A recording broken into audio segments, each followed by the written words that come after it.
बहुत सारे बच्चों को मैंने देखा है कि उनको ये क्वेश्चन समझने में ही दुश्वारी होती है, उसको अलग तरीके से बनाने लगते हैं, उनको लगता है कि बहुत ही ज़्यादा हार्ड क्वेश्चन दे दिया गया, या बनाने लगते हैं और बर्बाद कर देते हैं अपना समय, बन नहीं पाता है। लेकिन ये बहुत ही आसान क्वेश्चन है, इससे आपको यहाँ पर लैंग्वेज बन सकती है। क्वेश्चन में ये कह रहा है कि एक टेबल फैन है, उसका सीपी और एसपी का डिफरेंस 156 है। अब आपको पता है कि सीपी और एसपी का डिफरेंस क्या होता है, या तो प्रॉफिट होता है या तो लॉस होता है।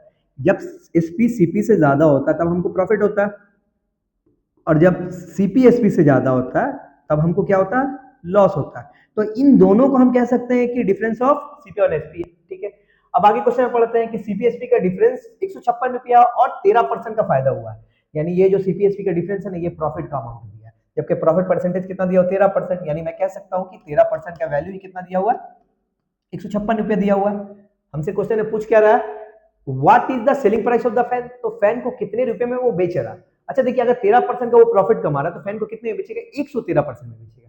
13% का वैल्यू 156 रुपया है, तो 1% का वैल्यू कितना होगा, काट लो, 13 कम 13, 13 दूनी 26, यानी 12 रुपया होगा।